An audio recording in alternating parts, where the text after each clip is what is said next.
hermoso día.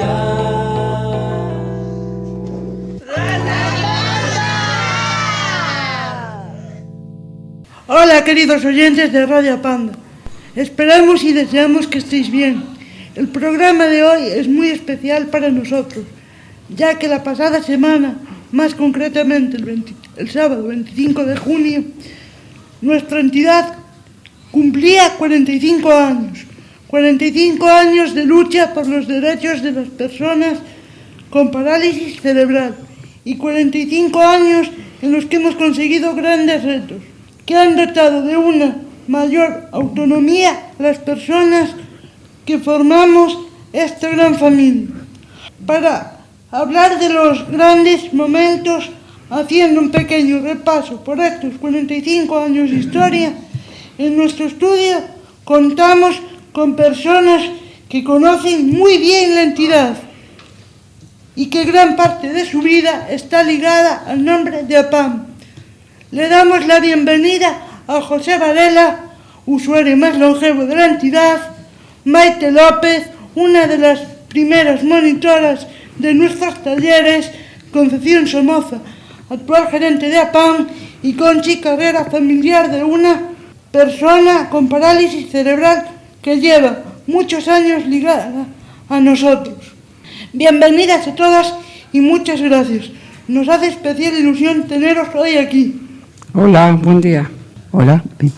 Hola, buenas. Gracias por invitarnos. Sí, es verdad, muchas gracias. Me acompañan mis compañeras Diana Comesaña y Antía Iglesias. Hola. Hola. Hola chicas, ¿qué tal? Bien. Nos gustaría empezar hablando con José Varela.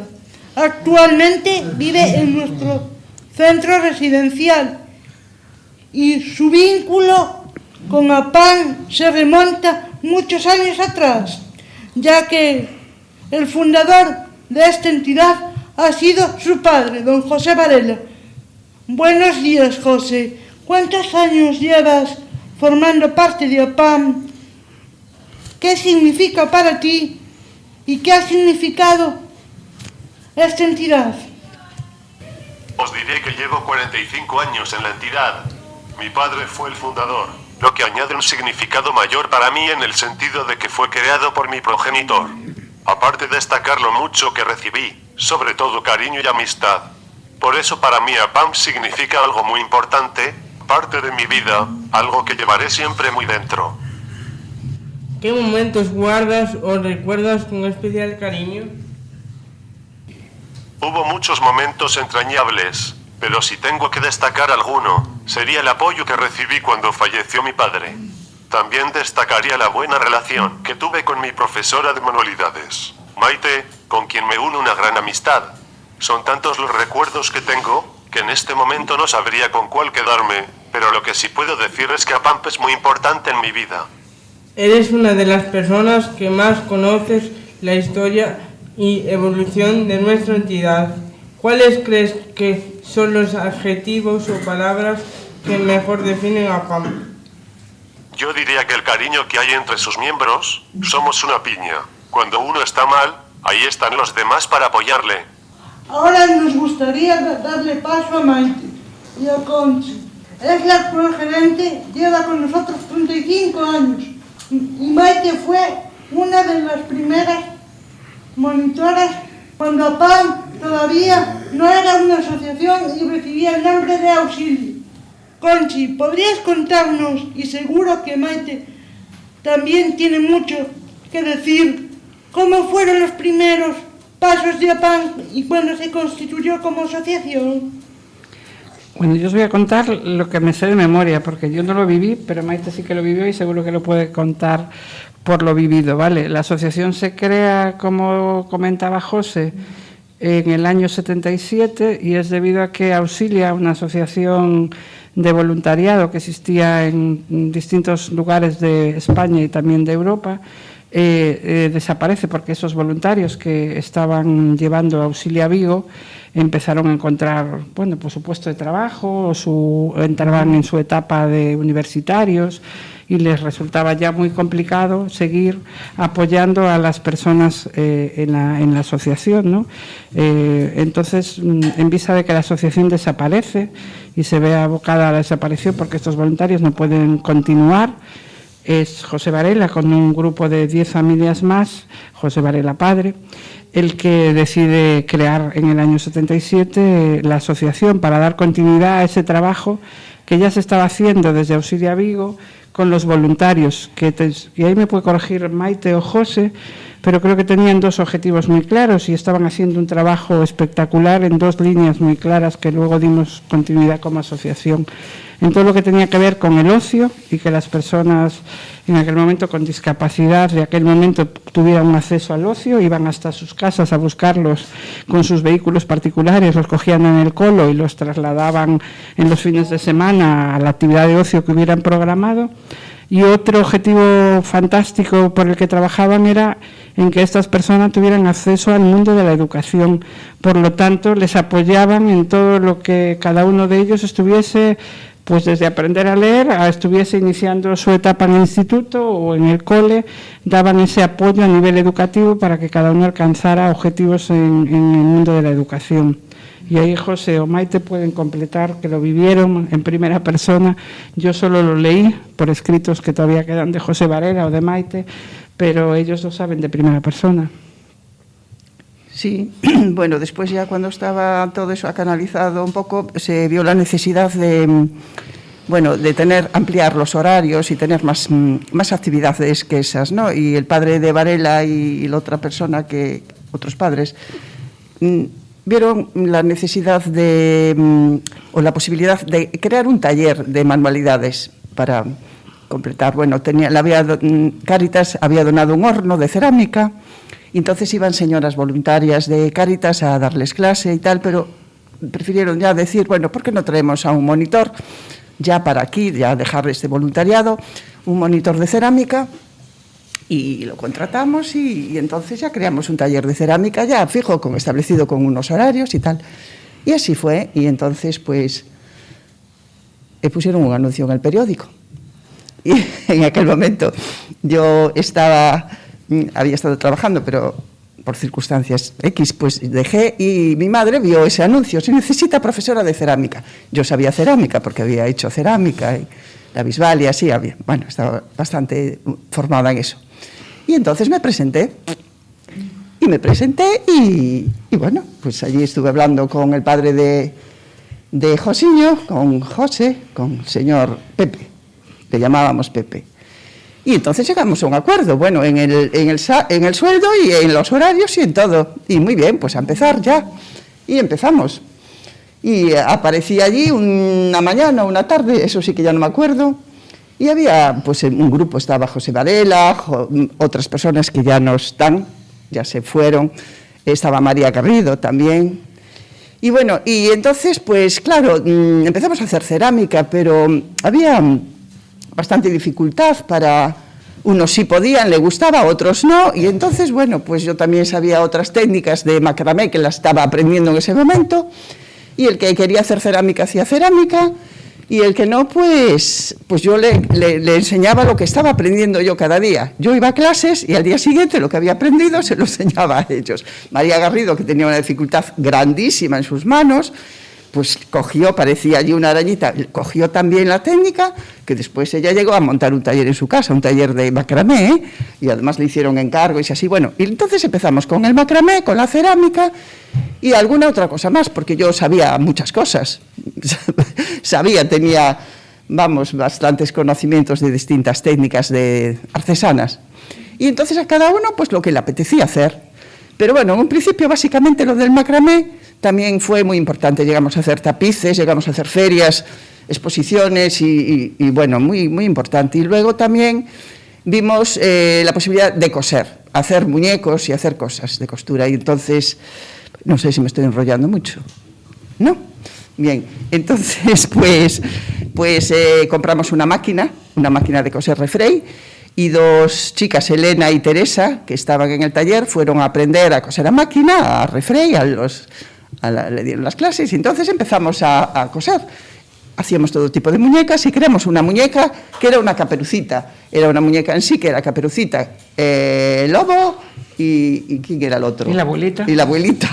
Y entonces empezamos a coser, a hacer esas... Y entonces se creó ya todo el taller ya, porque empezaron a pedirnos, era una producción, entonces dejamos ya lo del macramé y lo de la cerámica, y era ya un taller exclusivo para, pues el que podía rellenar, rellenaba, el que ya era experto en rellenar brazos, pues rellenaba brazos, el otro que hacía... Todos trabajamos en cadena, era un trabajo en cadena, divertido, los encargos nos venían, bueno, trabajamos muchísimo, eso te motivaba, te estimulaba, porque las vendíamos, no me acuerdo a cuánto las vendíamos. Bueno, y entonces trabajamos mucho ese tema de la costura, sí, era muy divertido, se creó un ambiente buenísimo. Y entonces, pues, también estábamos en el taller, que llegaban las vacaciones de Semana Santa y no quería ir para casa, no queríamos ir. Y entonces, pues, decidimos, pues no cogemos las vacaciones. Y nos quedamos sin vacaciones porque queríamos estar allí. Estábamos bien. En invierno... Eso se instauró mucho tiempo en la Pastora, Maite, ¿te acuerdas? Era asambleario. ¿Hacemos vacaciones o no hacemos? Todo lo preguntábamos. No hacemos, entonces no hacíamos. ¿Verdad? Totalmente. Por cada eso, en esa periodo época vacacional ya se preguntaba. En esa época ya estabas tú, no sé Conchi. si exactamente, pero sí porque, que claro, eso quedó instaurado de vosotros para cuando yo porque llegué. después empezó a llegar más gente para el taller y yo ya me desbordaba. Fue cuando ya le dije ya no existía Pepe. No, se lo dije al otro, Alfonso se llamaba, al director en aquel momento, pues le dije que hacía falta otra persona, porque yo sola ya no podía, éramos muchísimos. Y entonces fue cuando, pues, apareció Conchi en aquel momento, maravilloso, porque fue la salvación. Gracias a Conchi, pues, estamos todos aquí, porque si no, mi capacidad intelectual no daba para tanto, daba para lo que era el rollo de la actividad, pero después para la gestión y todo eso, imposible yo. Y después entonces empezamos Conchi ya empezó, ¿no? Tú ibas por las tardes. Yo llegué a PAN porque Maite pidió ayuda, sí. Porque además del grupo de mayores, igual eso ya era en los 80 y pico, ya, los años 80, los 80, se había conseguido que el cole, esa pelea que os decía que venía en la asociación del principio, de conseguir que tuvieseis acceso al mundo de la educación, se consigue por fin en el año 85, y entonces el grupo de más pequeños que estaba en la asociación, con sus profes, no recuerdo los nombres, y con sus cuidadoras, Piri y Pitusa, que siguen allí, se trasladan al cole 6 do Nadal, con las máquinas de escribir, de aquella no había ordenadores, o sea, tanto los profesionales como los niños y niñas y los equipamientos que había para trabajar en la parte de contenidos educativos se trasladan al cole 6 do Nadal. El primer año es la asociación la que financia todo ese recurso, solo nos prestan o nos dejan el espacio en el cole 6 do Nadal. Es la primera experiencia de integración educativa que hay a nivel de Galicia, la entidad es pionera en eso, y el segundo año ya la Consejería de Educación asume como propio esas aulas que se crean en el Colegio 6 do Nadal, por las que pelearon tanto las familias y las personas de APAN, ¿no? Y ya se empieza con el movimiento de la integración escolar, y bueno, hasta el día de hoy, que la mayoría de vosotros estudiasteis, o si no muchos, en el cole 6 do Nadal. Entonces, cuando yo llego a PAN, porque, bueno, yo llego muy de casualidad, Maite llega por un anuncio de periódico, yo más o menos, no fue exactamente por un anuncio de periódico, pero yo en aquel momento tenía un gabinete de psicología y además colaboraba con muchos centros educativos. Entonces, en uno de esos centros educativos, una de las profes la habían llamado para trabajar en APAN, y me llamó y me dijo: oye, ¿no te interesará a ti esto? Porque yo ni de broma. Entonces dije, bueno, pues me presento. Y yo, cuando a José le decía en qué momentos te acuerdas, pues yo me acuerdo perfectamente. Fue una tarde, Maite dice que fue una mañana, yo a la entrevista fui una tarde. No me olvido nunca, era el local de la Pastora, que era bastante oscuro. Dios mío, era tétrico.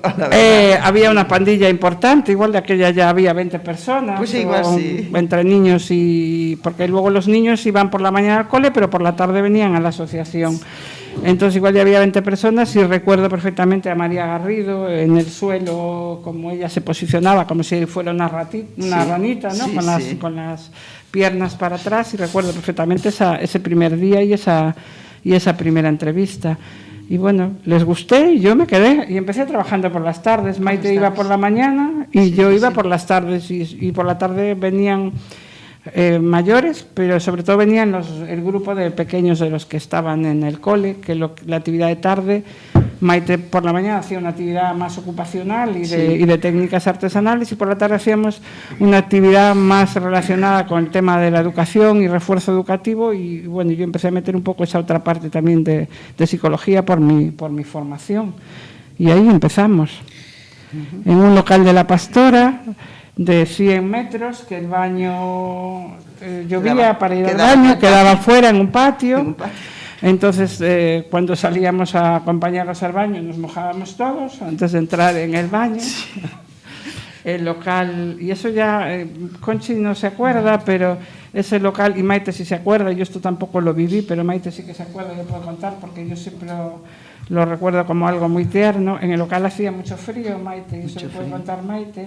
El suelo era de cemento, sí, y muchos días solo podían estar alrededor de la estufa de butano y no hacer mucho más, porque el frío no lo permitía. No era de butano, era una placa que nos habían dado así, alguien generoso, pero una placa que ya estaba bastante escachifada, una placa eléctrica, la enchufábamos y no hacíamos nada, estábamos todos alrededor de allí.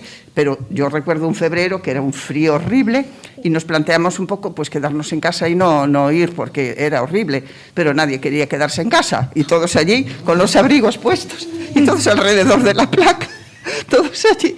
De verdad, eso ocurrió muchísimo. Mucho tiempo. Yo eso ya no lo viví, porque los papis se lo curraron y echaron el suelo de madera. Sí, después echaron el suelo de madera, pero en un principio era horrible. Y cuando yo entré ya había suelo de madera, pero yo recuerdo de trabajar siempre en invierno con botas de montaña. Sí. Siempre. Sí. Siempre recuerdo esas botas azules de montaña que tenía para ir a trabajar, porque los pies se te quedaban congelados. Fíjate, ¿y cuántos años hace? ¿45? Bueno, es que es impensable. Esto parece que estamos hablando de la prehistoria, porque eso hoy ya, Dios mío, sería bueno, pues existió, y aquí estamos, llegamos todos vivos y todos y tal, pero desde luego parece mentira que esto nos hubiese ocurrido. Ver ahora dónde estamos, en estos palacios, que es como tiene que ser, y no aquello, pero es que en aquel momento era la única alternativa que había, o en casa metidos o ahí. Y bueno, pues siempre estábamos ahí, estábamos todos contentos. ¿No es así? Muertos de frío, pero contentos. Teníamos una cafetera o algo así, no sé. Vosotros decíais que estabais pegados a la estufa. ¿Qué teníais? ¿Complejo de pollos o algo? No, complejo de pingüinos. Teníamos un frío horrible. Sí. Mira, eso es una anécdota muy buena, Sandra. Porque yo creo que eso quedó. El local era muy pequeño, ellos empezaron pegándose a una estufa, pero siempre estábamos muy acostumbrados a estar muy pegados unos a otros, porque el local era muy pequeñito. Teníamos que estar siempre en el mismo habitáculo. En el mismo espacio, entre 20 y 25 personas, sillas de ruedas, 100 metros cuadrados como mucho. Entonces, yo recuerdo siempre, y Maite también se acordará, cuando nos trasladamos al primer centro así en condiciones que tuvimos, que fue el centro de día de Miguel Hernández, y os dais cuenta del salón comedor, que era salón de usos múltiples, que hacíamos bocha, comíamos, montábamos y desmontábamos.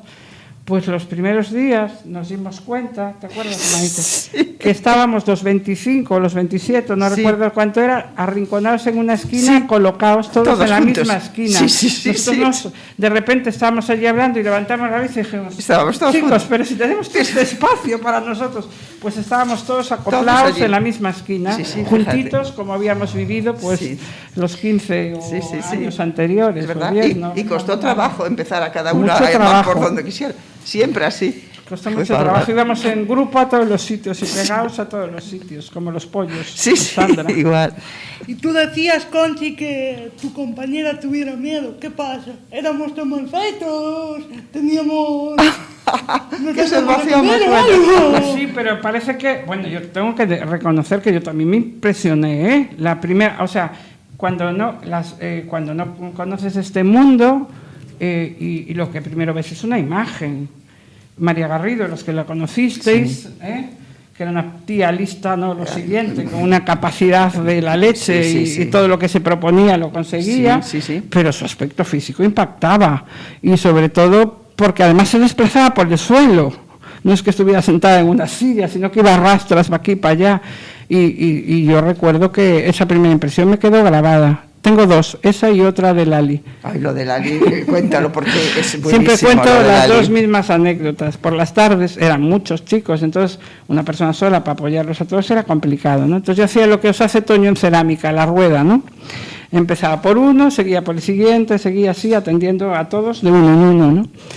Entonces, recuerdo perfectamente que Lali no tiene una discapacidad física, en principio, el aspecto, pues eso, esa primera imagen que da, pues yo dije, uy, esta va a ser mi apoyo, seguro, es la persona que me va a apoyar. Entonces, mientras yo iba haciendo el apoyo a los niños, necesitaba afilar lápices porque estaban trabajando y le di a Lali el lápiz y una fila para que me fuera afilando el lápiz y seguí apoyando. Y cuando me di cuenta y le fui a pedir el lápiz afilado a Lali, el lápiz era de este tamaño y el monte de afila era una montaña como un pico, hasta que yo no la paré, Lali siguió afilando y afilando y afilando hasta que no le quedaba tamaño, y entonces dije, uy. Así que de esa anécdota también me acuerdo siempre. De todas maneras, Lali apoya mucho siempre, pero bueno, eso fue otra, al no conocerla, otro tema que sí que también me quedó y me sorprendió mucho. Sí. Eso me recuerda como yo a Sito, a uno del taller, cuando estábamos haciendo los tapices, le di para rematar el tapiz terminado, un tapiz muy laborioso, muy trabajoso, y se lo di para remata todos estos hilitos que ves por ahí, le haces un nudo y tal. Sí, todo eso ya está. Bueno, va estando. Señorita, me llamaba, ay, señorita Maite, por Dios, señorita Maite, que no estáis estos trabajitos así tan complicados para nosotros. Ay, por Dios, señorita Maite, me decía, era simpático. Y entonces, bueno, a ver, al cabo de un rato, voy a ver, ya está. Y lo que estaba era todo cortado, el tapiz. Todo. Era un artista, fito, manos, tijeras, lo cortaba todo. En trocitos pequeñitos, además, pequeñitos. Ay, qué bueno, de verdad. Son anécdotas así que te quedan simpáticos. Mucho nos reímos, Dios mío, con eso. Cuando fuiste a ese día, ¿qué se dice? A ver, a gente con discapacidad. Bueno, yo también, pero yo ya conocía un poquito el mundo de la discapacidad, ya había estado así con niños sobre todo y tal, pero bueno, no era tanto, no eran adultos, eran niños. Y entonces, pues también me pasó un poco lo de Conchi. Cuando vi a María Garrido, más que nada dije yo, Dios mío, ¿y esta chica puede hacer cerámica? Porque yo iba a lo de cerámica. Pues entonces me quedé así un poco también impactada porque digo yo, pues, ¿y cómo vamos a hacer? Sí, sobre todo María, porque es que, pues, tú ya la conociste a María y tal, pero bueno, ese fue el primer momento, porque después al hablar con ella y al ver todo dices, nada, ¿qué pasa? Pues no pudo hacer cerámica, no le gustaba, pero si quisiera la podía haber hecho, de hecho hizo cosas también, y quiero decirte que la impresión fue esa primera, de ese momentito así, pero no. Después, bueno, pues ya Nacho, yo creo que la imagen siempre nos llama la atención, pero cuando ya conocemos a las personas... Ya no ves. Ya no ves ni la silla, ni esa imagen, ni nada, ves solo a la persona. Y a lo que te enfrentas tú. Yo estoy capacitada para este trabajo, que, a ver, no sé, ¿no? En un principio, porque... Pero claro, después ya, nada. Además nos enseñaste siempre muchas cosas. Yo siempre lo digo, ella dice María Garrido... yo creo que nos enseñasteis tanto, pero sobre todo que ningún reto se puede decir que no a ningún reto que os propongáis. Yo cuando María Garrido dijo que quería hacer encaje de bolillos, también dijimos Maite y yo, que bolillos, María, ¿cómo tiene las manos? ¿Cómo va a ser posible? Pero no dijimos que no, buscamos una profesora de bolillos para que le diera clase de bolillos, y María palillaba como la mejor palillera de Camariñas. O sea que yo creo que eso sí que nos lo enseñaste siempre, que nunca podemos deciros que no a nada, porque siempre, si vosotros tenéis claro que queréis conseguir algo, lo conseguís. ¿Cuáles crees que fueron los mayores retos a los que la entidad tuvo que enfrentarse? Bueno, retos había todos los días, ¿eh? Todos los días había retos, porque yo creo que bueno, supongo que todas las entidades, pero la nuestra desde el principio, y por eso que ya venía contando Maite, que ya llegó como profesora de cerámica y adaptó toda su sabiduría a lo que cada uno quería o hacía, pues nuestra entidad fue así desde el principio, o sea, era qué pedís y qué necesitáis y vamos a buscarlo. No es que... Entonces había siempre un reto, todos los días era un reto, porque si María Garrido quería palillar, pues había que buscar un profe de palillos, o si otro quería hacer no sé qué, pues había que buscar... Eran retos individuales y personales de cada una de las personas que estaban en la asociación, cierto. Que uno, a medida que crecíamos y que además teníamos más demanda de plazas, aquel local no reunía las condiciones. Yo creo que ese fue nuestro primer gran reto, ¿no? Conseguir un local en condiciones dignas, que fuera accesible, conseguir una furgoneta, Eso, porque como decía, eso yo creo que la fue furgoneta el primero. fue el primer reto, la Fue furgoneta, el primero, sí. porque realmente nos hacía el transporte a alguien externo, os podéis Sí. imaginar, sin elevador ni nada. Y todo yo, era en colo. yo llevaba también en mi coche, iba a buscar a las bóvedas, recuerdo, las Efectivamente, llevaba, yo las llevaba traía en mi a coche. Fernando a Venezuela, Sí, bueno, y tú hacíamos- sí. completábamos Hacíamos, sí, el transporte nosotros sí, con nuestros coches, sí. de la furgoneta, que era un servicio contratado externo de José, que no tenía, un chico de Redondela, que no tenía ni elevador ni nada, y con los que no llegaban, los llevaba Maite o yo, ¿no? Sí, Pues sí, sí. completábamos cada una con nuestros coches, pero además es que para llevar a la gente a la furgoneta de José era todo en brazos. Claro. Cogíamos a la persona en brazos, la Sí. sentábamos, le poníamos el cinturón y José Todo. Yo, que yo no lle- me puedo explicar cómo, ahora lo pienso y digo, pero yo que ahora no puedo con esto.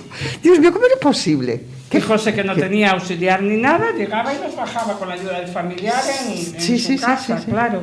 Y era todo así. Entonces el primer reto que tuvimos fue conseguir una furgoneta. Y nos la conseguimos, dieron, pero nos la... conseguimos. El Club de los Leones Sí. nos regaló una furgoneta, Sí. vieja, muy vieja. Viejísima. Viejísima. Y con todo la Club de los Leones de tanto... No, Club de los Leones de Vigo. de Vigo, sí. Entonces Maite me dijo, me acuerdo, Maite es hija de camionero, por si no lo sabéis, ¿vale? Y entonces nos miramos las dos y Maite me dijo, supongo que por ser hija de camionero me tocaría conducirla a mí, pero ¿la vas a conducir tú o yo? Y dije, venga, pues yo. Y aquella furgoneta nos dio la vida, fue como ya un Hombre. salto a todo. Sí. Pues íbamos a Orense, a la feria de artesanía, Sí. íbamos y veníamos con los chicos en el día, atendíamos Sí. la feria, con las personas que iban a la feria, atendíamos el stand, volvíamos por la Sí. noche. Y a Otra vez veces- lo mismo. Íbamos... Y a veces nos echaba la mano un chico que estaba en la oficina también. Antonio también él. efectivamente. Pero a cualquier sitio a donde nos proponíamos, excursiones, aquella furgoneta nos dio la vida. Como aquella Ya lo furgoneta, creo, si fue una al donación. monasterio sea, yo qué sé, de camping al Monte Aloya, no sé cuántos días, sin agua, que no había ni agua allí. Y entonces, bueno, nos queremos contar La verdad esas que fue anécdotas, increíble. pero Ahora lo pienso. teníamos que ponerlos a hacer caca en el colo, y a veces si la caca no era tan espesa, pues como era de noche, pues Es que son cosas- aparecíamos un poco salpicados, pero bueno, no había agua, montamos un caldero con agujeros fuera y una regadera para ducharlos, las hermanas Gómez, unos cuantos, María cogiera un carracho. Un carracho, uy, sí. Importante aquí, porque Sí, sí. los celtas no sabían, todo era prestado, todo pedíamos y la gente colaboraba con nosotros, pero claro, a veces las condiciones no eran las mejores. Entonces los montañeros celtas nos habían dejado el refugio que tienen allí en Sí. el Alba, En el Aloya, sí. Y Pero allí cuando nos llegamos fuimos. estaba todo asqueroso, tuvimos que Allí limpiarlo. fuimos una buena pandilla y pasamos Bueno. allí una semana. Bueno, no había nada que nos detuviera. Nada, la verdad es que nada, es increíble nada. ahora eso, pensando que cómo pudimos haber hecho eso. Ahí teníamos... Lo que es el entusiasmo mueve, ¿verdad? Todo, se puede con todo. La verdad. Ahí tenemos una anécdota muy buena. Lo que os decía, los que estaban en silla de ruedas, pues los sentábamos en una silla de plástico, habíamos montado un caldero y la regadera, pero los que podían andar, y ahí estaban las hermanas Peleteiro, los mandábamos a la fuente de la Loya, a que se fueran a bañar. Por la semana no había nadie, pero los domingos en la Loya cambiaba la cosa. Y un día nos dimos cuenta que ahí estaba Lali en bolas, de pie, al lado de la fuente, y un cura y no sé cuánta gente pasando al lado, y nosotros desde el otro lado de ¡socorro! Y Lali tatina allí, lavándose en la fuente con aquella agua fría de la Loya, pero bueno, como esas muchas. Ese fue el primer reto, me perdí, Diana. Sí, claro, la furgoneta. Fue el local, fue un poco lo que fueron pidiendo las necesidades, cada cada cosa que iban pidiendo, pues intentábamos conseguirla. Y yo siempre le digo, y Maite se acordará, y yo siempre lo cuento, cuidado con que lo soñemos, porque lo conseguimos. Porque creo que nuestro primer reto más pequeñito fue cuando hacíamos cojines, ¿te acuerdas, Maite? Cojines. Hacíamos cojines, cosíais los cojines, los rellenábamos con espuma, pero no teníamos espuma para rellenar. Eso. Nosotros no teníamos económicamente Nada de dinero, nada. La asociación se financiaba con subvenciones graciables, que te las daban o no te las daban. Y que cuando te las daban, igual era final de año, si es que llegaban. Y mientras había que sobrevivir todo el año. Entonces recuerdo cuando empezamos a hacer cojines, Maite decía, si consiguiéramos espuma y sería guay. Bueno, pues yo recuerdo que, ¿te acuerdas, Maite? Dije, ay, Maite, yo soñé que teníamos camiones y camiones de espuma, que nos daban camiones y camiones de espuma. Bueno, pues al final contactamos con Pirelo, que aún está hoy ahí, el de los colchones, y nos dijo, venid por aquí. Y camiones de espuma. Pirelo nos daba el picado de aquella espuma y teníamos espuma y espuma. Así que cada cosa que íbamos soñando, sí, al final... a veces sí, y nos venían así materiales, pues, y telas, pues de repente aparecían telas, pero ya piezas de tela. Fue curioso eso, ¿eh? Siempre todo lo que soñábamos y nos hacía falta, lo conseguíamos. Sí, por eso que la fuerza... Pero seamos positivos. Hemos conseguido muchas cosas. ¿Cuáles diríais que son las mayores logros? Hombre, eso supongo que según quien lo digamos verán una cosa como un logro y otros veremos otros, no lo sé.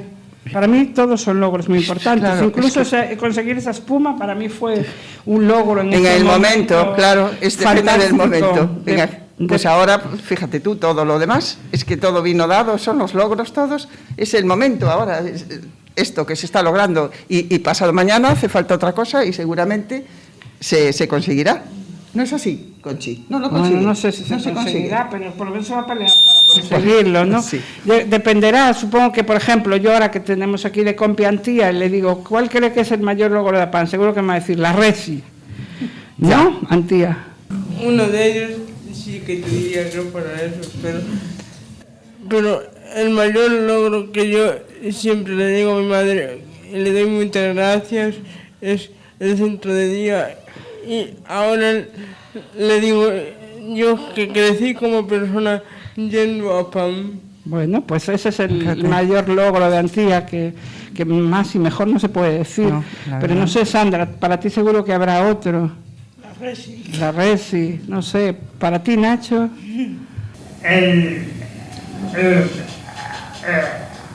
Deportes. Los deportes. Para Conchi, la mamá de Sandra, seguro que hay otro. El centro de día. El centro de día.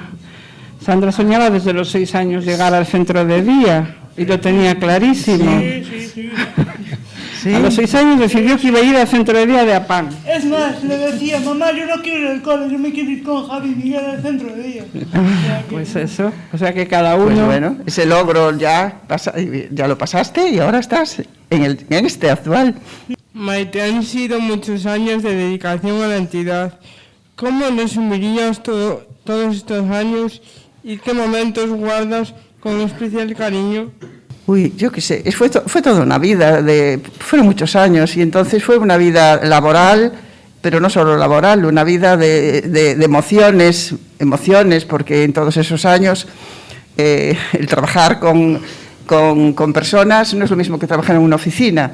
Entonces hay nacimientos, hay fallecimientos, ¿sabes? Es todo como una familia. Entonces, para mí, pues ahí tú creciste como persona en APAN, pues yo crecí como persona igual en APAN, realmente, a nivel de sentimientos, de formación también, de valorar muchísimas cosas. A mí APAN, puedo decir que fue en mi vida, bueno, pues importantísimo, vamos, y además fue en una edad que transcurrió hasta la jubilación, entonces, nada, pues lo mejor que me pasó. De hecho, yo a veces pienso y digo ¿y yo por qué me jubilé?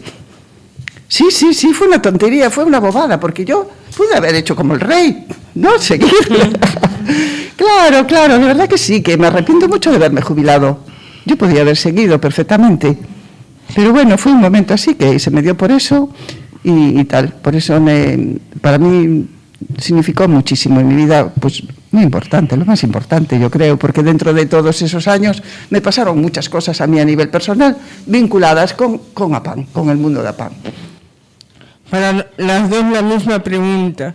¿Cómo era el APAM de cuando llegasteis y cómo es el APAM de ahora? Pues eso, ya lo visteis con lo que era y lo que es ahora. No tiene nada que ver, nada.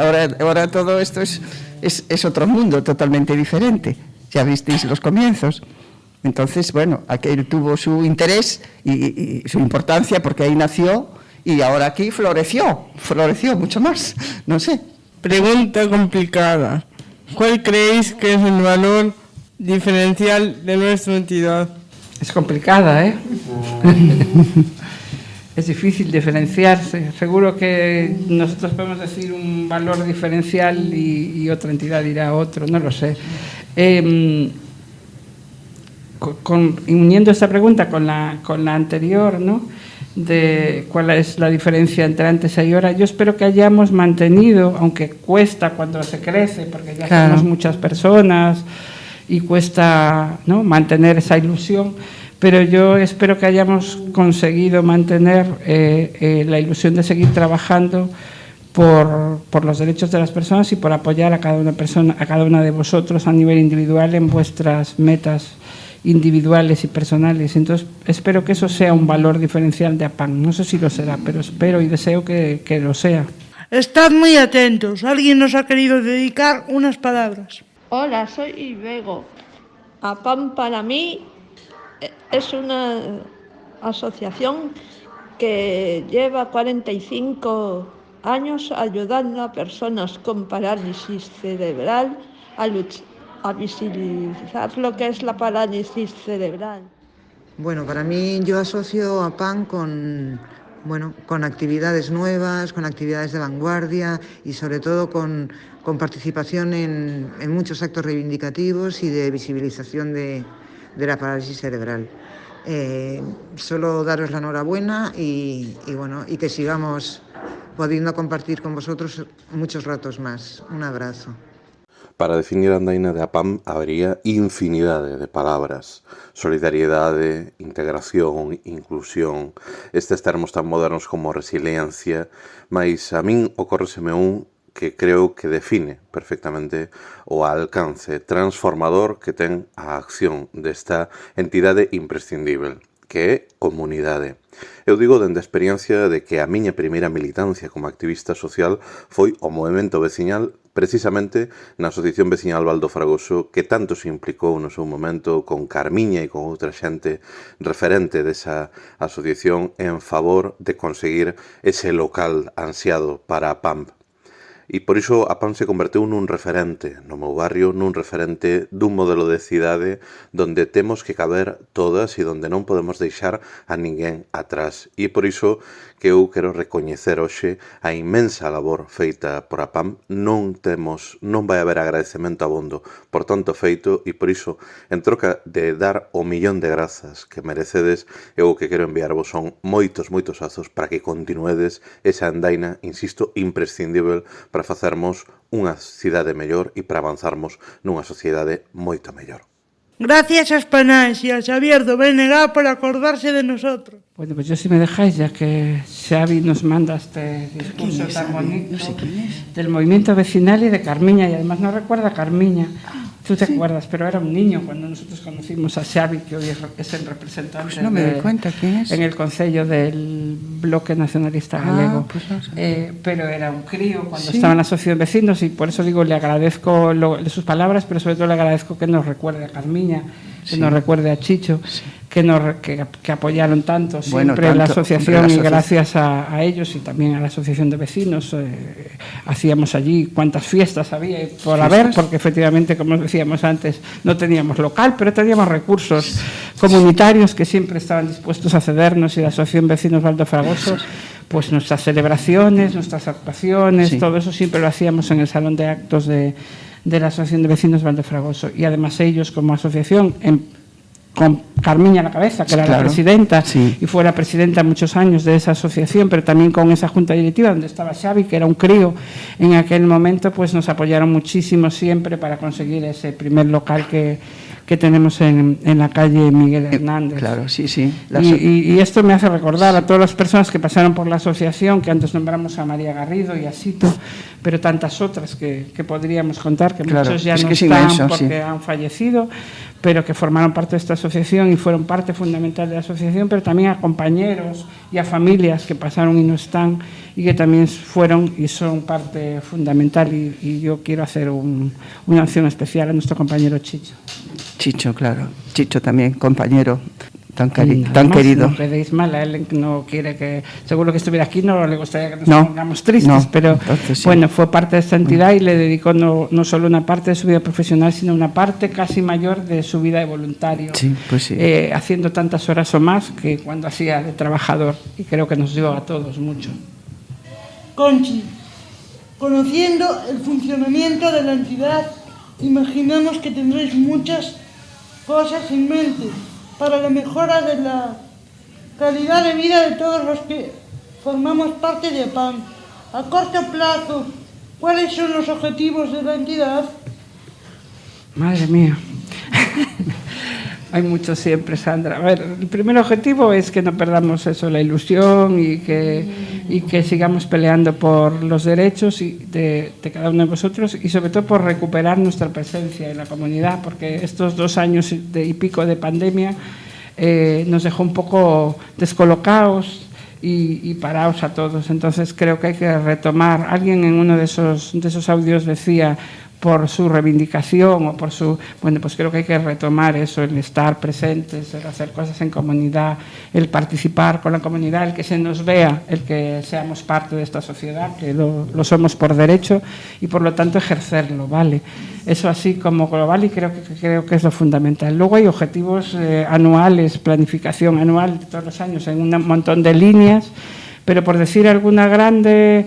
que todavía está verde, no, verdísimo, o no sé, diría negro incluso, pero que hay que seguir trabajando, es que la red está a tope y que seguimos teniendo necesidades de plaza de res, y tenemos familias que les gustaría tener, y personas, una plaza en residencia y no hay. Entonces habrá que buscar otro recurso que dé respuesta a estas familias. Pero también está ahí el proyecto de la tienda de la Casa Rodante, que es un proyecto muy chulo y muy ilusionante, porque empezó hace 45 años. El mundo de la artesanía empezó con Maite en APAM, y gracias a Maite pues tenemos los talleres que tenemos hoy, y estamos metidos en la Fundación de Artesanía de Galicia, y todos nuestros productos tienen la marca de Artesanía de Galicia. Y entonces vamos a dar ese salto a más, que es el tener una marca propia, tener una tienda online, y esto es inmediato, y también nos hace mucha ilusión. Tardamos 45 años, pero ahí estamos, seguimos. Creo que hay líneas de la asociación que se mantienen durante toda la vida de la asociación, y creo que es importante que se mantengan. ¿Cómo ves la situación de las personas con diversidad funcional en el ámbito social en general?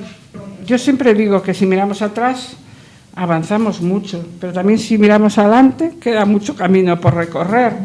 O sea, es verdad, pues eso que contaba Maite, ¿no? Que si ves a esos inicios o si recordamos, por ejemplo, y vuelvo a María Garrido, porque en la asociación creo que fue alguien importante, cuando conseguimos la primera silla de ruedas eléctrica para María Garrido, que se pagó a plazos, ¿vale? Había que pagarla a plazos porque no las daba la Seguridad Social como es ahora.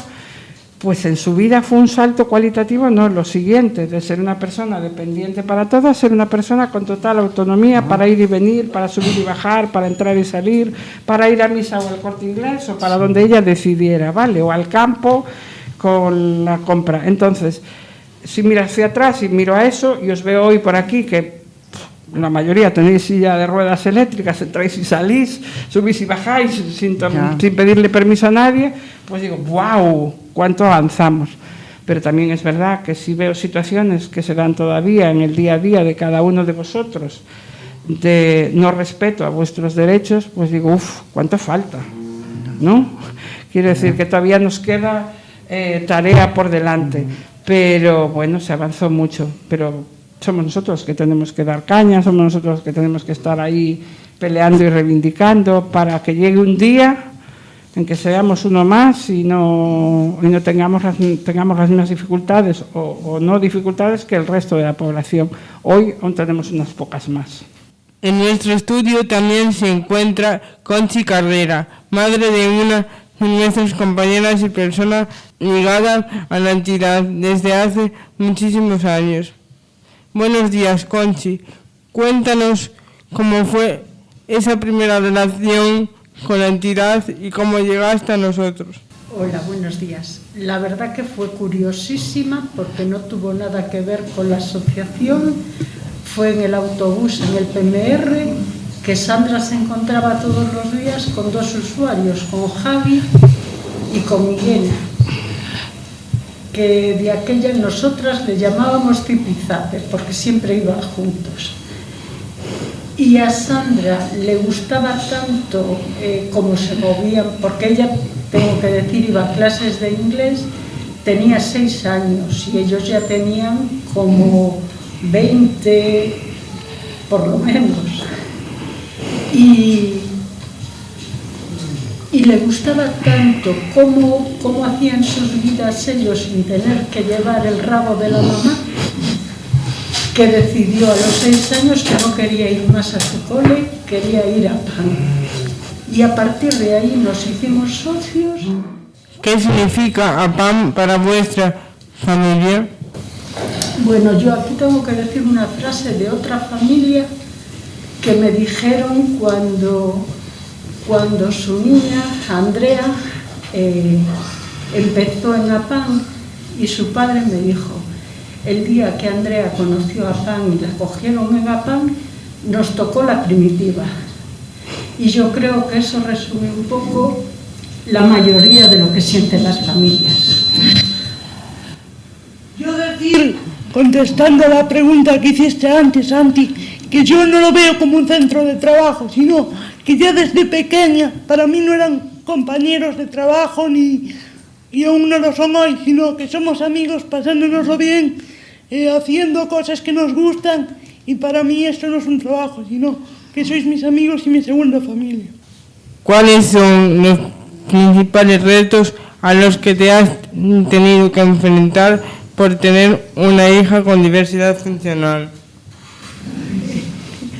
Muchísimos. Son desde que el personal sanitario no te entiende para nada, no se pone en tu lugar, muchas veces ni levantan la cabeza para mirarte. ¿Te acuerdas esa anécdota, mamá, que fuimos al endocrino y nos preguntó a qué edad empezó a andar? Sí. El colegio también hubo muchísimos problemas porque estaban empeñados en integrarla en una clase normal y ella no quería. Y muchísimos retos, es una lucha continua siempre. Decir que no quería no porque no quisiera en sí, sino porque yo veía que no iba a la misma velocidad que mis compañeros. Entonces, a mí no me frustraba el que quisieran aprender, ni el que me pusieran retos, sino me frustraba el saber que yo no iba a conseguir escribir a la misma velocidad que ellos y que no me iba a dar tiempo. Entonces, la frustración no era el trabajo, sino era el ver que no iba a conseguirlo a la misma velocidad que ellos y que necesitaba mucho más tiempo. Eres pequeño, tienes 6 años y no es fácil de entender que el tiempo te lo gestionas tú. En ese momento te lo gestionan pues tus compañeros o tus profesores. Que estabas en un entorno discapacitante y que no ponían los medios para que tú pudieras avanzar como los demás, Sandra. Claro, claro. No eres tú la discapacitada, era el entorno en el que estabas tú metida. Como familiar, ¿cuáles crees que son las metas en las que nos tendríamos que centrar? Yo creo que las metas van... yo creo no veo así nada específico que cambiaría. Que donde estáis y con lo que estáis haciendo, que seáis felices. Para terminar, nos gustaría haceros una misma pregunta a todas. ¿Cómo veis el APAM del futuro? Bueno, yo con que sigamos en la línea que tenemos me conformo. La verdad que me gusta muchísimo cómo está en estos años en la residencia. Yo creo que sois una familia, que es lo más importante para vosotros, porque nosotros estamos fuera y lo único que queremos es veros felices. Y yo creo que lo tenéis, es que no podéis más.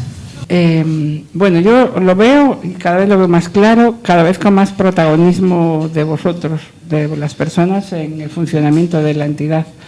Ya lo tenéis, cada vez tenéis más, pero creo que aún tenéis que ganar protagonismo. Tenemos ese consejo asesor que ya está formado por vosotros, que ya está trabajando en muchas líneas muy interesantes, como esto, la parte de recursos humanos, selección de personal y en otras de ese estilo.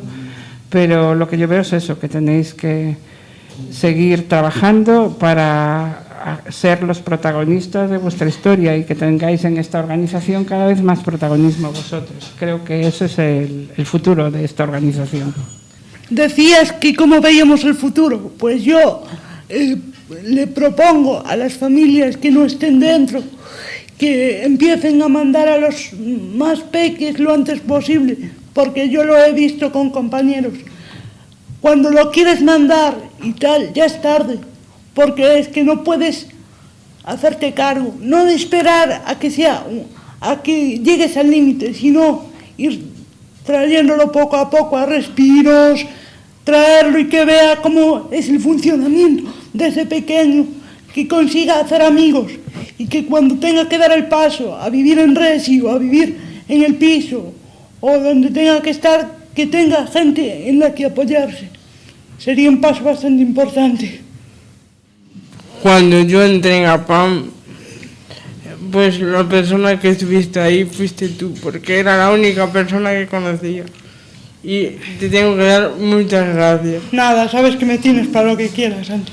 Nos conocemos desde hace muchos años y no exactamente como nos gustaría. Tuvimos nuestros tiros y aflojas por la camilla, como podrás recordar, pero que seguimos en todas las dos y que no nos quitamos ningún ojo. Y nada, y eso ha forjado una amistad, pues, y ahora es inquebrantable, y que uno de los motivos por los que yo he decidido venir aquí y les rompía bastante la cabeza a mis padres para que me dejaran venir era porque no era una residencia en sí, sino estaba mi segunda familia o mi grupo de amigos, que era como yo quería vivir. Para acabar, queridos oyentes, deciros que es imposible resumir tantos años de historia en tan poco tiempo. Darle las gracias a nuestros invitados porque nos han hecho rememorar bonitos recuerdos, pero sobre todo nos han hecho ver que con constancia, lucha y superación se pueden conseguir propósitos que en un primer momento parecen imposibles. Mil gracias y por otros 45 años de APAM. Larga vida a nuestra querida entidad. Os queremos, queridos oyentes. Mil gracias por estar ahí. Comentaros que durante los meses de julio y agosto Radio Panda estará de vacaciones. Así que nos vemos en el mes de septiembre, sobre todo con muchas ganas de contaros todo lo que pasa en nuestra sociedad. Hasta la próxima y feliz verano. Adiós, me fui y no me importa.